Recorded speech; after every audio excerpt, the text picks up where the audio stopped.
National Electrical Code 314.25 Code states that an existing enclosure may be used as a junction box if it meets the applicable requirements for a junction box.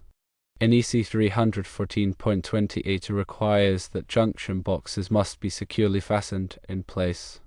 NEC 314.28c dictates that junction boxes must have properly installed covers and be accessible. NEC 110.14c states that electrical equipment, including junction boxes, must be installed in a neat and workmanlike manner.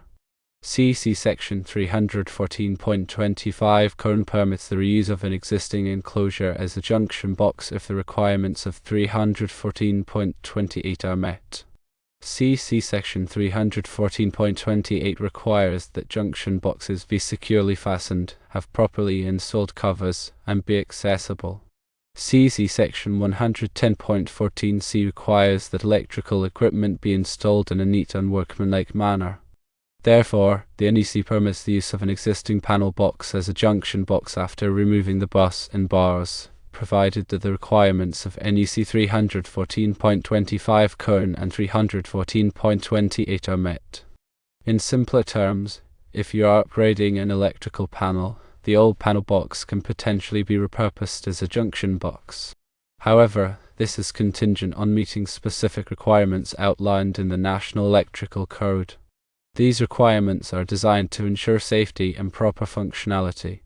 Firstly, the existing enclosure, which is the old panel box in this case, must meet all the requirements that apply to a standard junction box. This means it needs to be appropriately sized for the number and size of conductors that will be housed within it. There should be sufficient space inside the box to allow for the proper bending radius of the wires without causing strain or damage. Secondly, the junction box must be securely fastened in place. This is crucial to prevent any movement or stress on the conductors connected within. Secure fastening can be achieved using appropriate screws, bolts, or other mounting hardware suitable for the surface the box is being attached to. Thirdly, the junction box must have properly installed covers. The covers serve to protect the conductors inside from physical damage, dust, moisture, and accidental contact. The covers must be securely attached to the box using screws or other approved fasteners. Any openings in the box or cover must be properly sealed to maintain the enclosure's integrity. Fourthly, the junction box must be accessible. This means it should not be hidden behind walls, ceilings, or other obstructions that would prevent easy access for inspection, maintenance, or future modifications. Accessibility is essential for ensuring that any issues with the wiring can be quickly identified and addressed. Lastly, all electrical equipment, including junction boxes, must be installed in a neat and workmanlike manner. This encompasses a range of best practices, including proper wire management, secure connections, and clear labeling. The installation should be visually appealing and demonstrate a high level of professionalism. To further elaborate on the NEC requirements, let's delve into each section in more detail. Regarding NEC 314.25 Code, the key phrase is applicable requirements for a junction box. This refers to all the specific rules and guidelines that govern the construction, installation, and use of junction boxes. These requirements cover aspects such as the materials used, the size and shape of the box, the types of knockouts or openings permitted, and the methods for securing conductors. Meeting these requirements ensures that the junction box is suitable for its intended purpose and provides adequate protection for the wiring. As for NEC 314.28a, the emphasis is on secure fastening. A junction box that is not properly secured can pose a significant safety hazard. If the box comes loose, it can strain the conductors, potentially leading to loose connections, arcing, or even a fire. The method of fastening should be appropriate for the weight of the box and the type of surface it is being attached to. In some cases, it may be necessary to use additional support structures to ensure adequate stability. NEC 314.28c highlights the importance of covers and accessibility. The covers serve as a physical barrier, protecting the conductors from external elements and preventing accidental contact. They also help to contain any potential arcing or sparks that may occur within the box. Accessibility is crucial for troubleshooting and maintenance. If a problem arises with the wiring, it is essential to be able to quickly and easily access the junction box to diagnose and repair the issue. Hiding the box behind obstructions can significantly complicate this process and potentially delay necessary repairs. NEC 110.14c addresses the overall quality of the installation. A neat and workmanlike installation not only looks professional but also contributes to the safety and reliability of the electrical system. This includes ensuring that wires are properly routed and supported, connections are tight and secure, and all components are correctly labeled. A sloppy or haphazard installation can create potential hazards and make it difficult to troubleshoot problems in the future. In summary, reusing an old panel box as a junction box is permissible under the NEC, provided that all the applicable requirements are met. This includes ensuring that the box is properly sized, securely fastened, has appropriate covers, is accessible, and is installed in a neat and workmanlike manner. By adhering to these requirements, you can safely and effectively repurpose the old panel box and avoid the need to purchase a new junction box. It's important to remember that electrical work can be dangerous, and it's always recommended to consult with a qualified electrician if you have any doubts or concerns about the proper installation procedures. A licensed electrician will be familiar with all the relevant codes and regulations and can ensure that the work is done safely and correctly. Furthermore, local codes and regulations may vary, so it's essential to check with your local authorities to ensure compliance with all applicable requirements. In addition to the NEC requirements, there are also some practical considerations to keep in mind when reusing an old panel box as a junction box. Firstly, it's important to thoroughly inspect the box for any signs of damage or corrosion. If the box is damaged, it may not be suitable for reuse. Secondly, you'll need to remove all the existing components from the panel box, including the circuit breakers, bus bars, and any other hardware.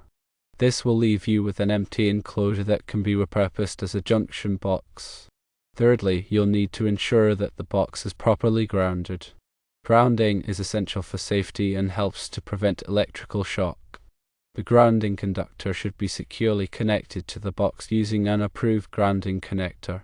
Fourthly, you'll need to carefully plan the layout of the wiring within the junction box. The wires should be neatly organized and properly supported to prevent strain and ensure easy access for future maintenance. Lastly, you'll need to label the junction box to clearly identify its purpose. This will help to prevent confusion and ensure that future electricians or homeowners know what the box contains. Labeling can be done using a permanent marker or a label maker. By following these practical considerations and adhering to the NEC requirements, you can safely and effectively reuse an old panel box as a junction box. This can be a cost-effective and environmentally friendly way to upgrade your electrical system. Always remember to prioritize safety and consult with a qualified electrician if you have any doubts or concerns. They can provide valuable guidance and ensure that the work is done in accordance with all applicable codes and regulations. Also ensure the junction box is adequately sized per NEC 314.16. This section dictates the number of conductors permitted in a box. The volume of the box is important as well as the conductor size and number of devices. These calculations can be found within NEC 314.16 and 314.16b. These sections provide tables and methods for calculating box fill. The tables list the volume allowance for different conductor sizes. The calculations involve adding up the volume allowances for all conductors, devices, and fittings in the box. The total volume must not exceed the box's internal volume. Additionally, consider NEC 314.17 regarding conductor entry. Conductors entering the box must be protected from abrasion. Use appropriate fittings or bushings where conductors enter metal boxes. Non-metallic boxes require proper entry methods as well. The goal is to prevent damage to the conductor insulation, which could lead to shorts or ground faults. In addition to box fill and conductor entry, consider the environment where the junction box will be located. If it is in a damp or wet location, use a NEMA 3R or higher rated enclosure. These enclosures are designed to protect the conductors and connections from moisture. Also, use appropriate fittings and connectors that are rated for wet locations. If the junction box is located in a hazardous location, such as an area with flammable gases or dust, use an explosion-proof enclosure. These enclosures are designed to contain any internal explosions and prevent them from igniting the surrounding atmosphere. Ensure all conduit and fittings are also rated for hazardous locations. Furthermore, remember that workmanship is essential. All connections within the junction box must be made using approved methods. Wire connectors, such as wire nuts or terminal blocks, must be sized correctly for the conductors being joined. Connections must be tight and secure to prevent loose connections, which can cause arcing, overheating, and potentially fires. Wires should be neatly arranged within the box to allow for proper heat dissipation and to make future troubleshooting easier.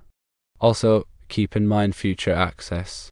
Although the NEC requires the junction box to be accessible, consider how easily it can be accessed. Avoid placing it behind obstacles that would make it difficult to reach. Ensure there is enough working space around the box to allow for safe and comfortable work. If the junction box is located in a confined space such as an attic or crawl space, ensure there is adequate lighting and ventilation. Consider the long-term maintenance of the electrical system when locating the junction box. Periodic inspections and maintenance are essential to ensure the continued safety and reliability of the system. By carefully considering these factors, you can ensure that the junction box is installed correctly and will provide years of trouble-free service.